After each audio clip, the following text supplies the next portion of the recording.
Welcome sa Durs 2.0. Fresh at nagbabagang happenings bang hanap mo? Mga padabarkads man yan o mga trending topics? Pwes, sagutin natin yan. Kaya naman isubscribe nyo na ang ating channel para sa mga nagbabagang balita everyday. Welcome back again sa ating YouTube channel mga Kadabarkads, and for today's video, ang pag-uusapan natin ay tungkol sa mga importanteng kaganapan sa loob at sa labas ng Itbulaga. So, ang pinakang-highlight po ng topic natin ngayon mga Kadabarkads ay tungkol po sa isang Dabarkads na kung saan ay nagkaroon po ng cancer at humihingi po siya ng saklolo at tulong sa ating lahat. At kung gusto niyo pong malaman ito, sana po ay tapusin ninyo hanggang sa dulo ang update natin. Pero bago po ang lahat mga Kadabarkads, narito mo ng ilang kaganapan sa Eat Bulaga Studio ngayong araw po ng Friday. So kanina, bumungad sa atin ang napaka-cute na si Baby Mochi kasama po ng mga Eat Bulaga na nag-opening po dito sa Eat Bulaga. At alam nyo ba, sobrang aliw din po ng mga Eat Bulaga hosts, online viewers at televiewers kay Baby Mochi. Samantalang kanina, nagpakilig naman po ng husto si Yuniel Kim sa Eat Bulaga stage. Nakita at napanood natin yung naging performance niya kanina, and talaga namang kakaiba yung kanyang performance ngayong araw. Talagang nagle-level up na si Yuniel Kim, nakakasabay na po sa mga Dabarkads host natin. With matching dance pa yan habang kumakanta si Yuniel Kim, kaya naman hook na hook at in love na in love ang Dabarkads natin sa Eat Bulaga Studio, maging ang televiewers. Samantalang sa The Age is Right naman mga Kadabarkads, syempre ang nag-opening number dito ay sila Kirobles, John Ryle at Arman Mandapat. At alam niyo ba mga Kadabarkads, habang kumakanta po ang mga clones natin, si Baby Mochi sumasayaw-sayaw. Sobrang cute mga Kadabarkads. Talaga namang isa siya sa nakakapagpadagdag ng aliw sa Eat Bulaga Studio. At kanina nga po may nagbabalik, walang iba kundi po si Mitoy Yonting. Isa po siya sa secret agent ng The Age is Right. So ang dami niya po mga revelation doon mga Kadabarkads, and also ang saya din po ng bonding at pag-uusap nila ni Bossing Vic at ni Maine Mendoza. Samantalang next topic naman tayo, pag-usapan natin mga Kadabarkads ang tungkol naman dito sa pasasalamat po ni SQ Jean sa Eat Bulaga family at sa TBJ Production. So nagpapasalamat po siya dahil nagpadala po ang Eat Bulaga ng flower. Ayan po yung nakikita po ninyo mga Kadabarkads.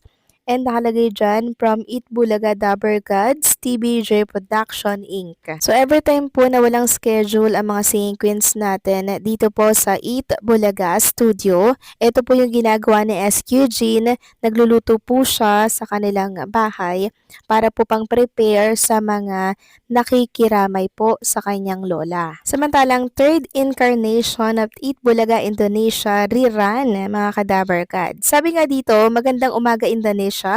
Mapapanood na ang The New Eat Bulaga Indonesia 2023 simula ngayong Miyerkules 7 a.m. with at 8 a.m. MNL sa BSN YouTube channel.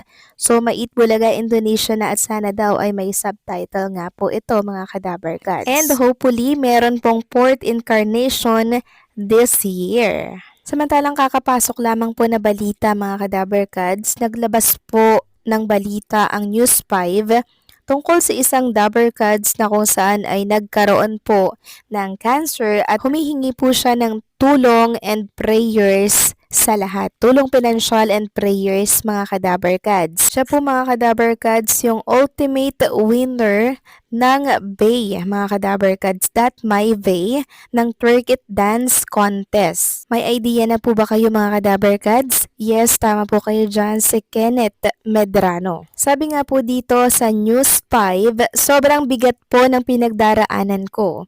Humihingi ngayon ng tulong pinansyal at panalangin ang That's My Way 2015 winner ng Eat Bulaga na si Kenneth Medrano matapos ma-diagnose na mayroon siyang testicular cancer. Kailangan niya raw sumailalim sa surgery sa lalong madaling panahon kung saan posibleng umabot sa 250,000 ang operasyon. Sabi niya, nakakahiya ito, ba't gusto ko po or gusto ko pang makita ang mga apo ko. Parang gumuho ang mundo ko if you're not able to donate, kahit prayers would mean so much. Saad niya sa kanyang Instagram account. So ito pong testicular cancer mga kadaver cads ay most common cancer affecting men age na nasa 15 to 35. So the most common sign po to look out for it is a painless lump in your testicle daw. Particular cancer that's diagnosed and treated early has an excellent cure rate. So, yun po yung nabasa natin dito mga kadaver cads. So, maagapan pa naman at pwede pa tong gumaling. Pero, kailangang baguhin po yung lifestyle mga kadaver cads. At syempre, mas maagang gamutan, mas mataas ang tsansang makasurvive po siya dito. Sino nga ba si Kenneth Medrano? So, siya po sinilang May 9, 1991, also known as Vay Kenneth Kem, or popular known as Kenneth Medrano as his screen name. He's a Filipino television personality, model, dancer, and actor. He is best known for his viral dub smash video, especially the song Twerk It Like Miley by Brandon Vale, thus naming him the Philippine King of Dub Smash, and his role as Pacoy Alvero in the afternoon primetime drama Buena Familia on GMA Network and worldwide via GMA Pinoy TV. He gained fame after winning as the Ultimate Bay Grand Winner of That's My Bay Twerk It Dance Contest on Eat Bulaga.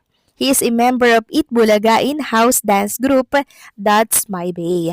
So, ibig sabihin, isa siyang lihitimong dabber cads, mga kadabber cads. Kaya sana po kung meron tayong konting halaga, pwede natin niyang itulong sa kanya. Or kung wala naman, pwede naman natin siyang ipagdasal yung kanyang agaran po na pagaling. At right after nga po ng announcement na yan ng TV5, sobrang dami pong nag-react dito. Nasa 16K, mahigit na siguro to mga kadaver cads kasi pagka-screenshot ko, 16K yung nag-react at sobrang dami pong nalulungkot. Ang dami pong nagpaabot ng simpatya at nalulungkot nga daw sila na ganito po ang kinahantungan at nangyari sa isang dabber cads natin. So sa panahon ngayon mga kadaber cads, sobrang dami na pong nadadiagnose sa cancer, 'di ba? Samot-saring cancer, uri po. Siguro sa kinakain na rin 'yan mga kadaber cads. Kaya sabi ko nga, paalala ko po sa inyo, huwag tayong masyado sa mga processed foods, sa mga makukulay po na pagkain, and also most important po ang tubig.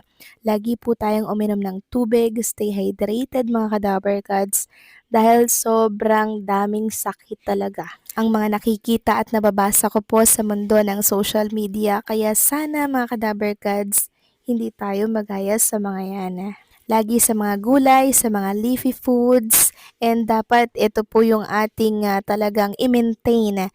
'Di ba? Consistency is the key talaga, and syempre yung disiplina sa sarili, kailangan po yan. So paano mga kadaver cads, hanggang dito na lamang po ang update natin. Maraming salamat po sa patuloy na pagsuporta.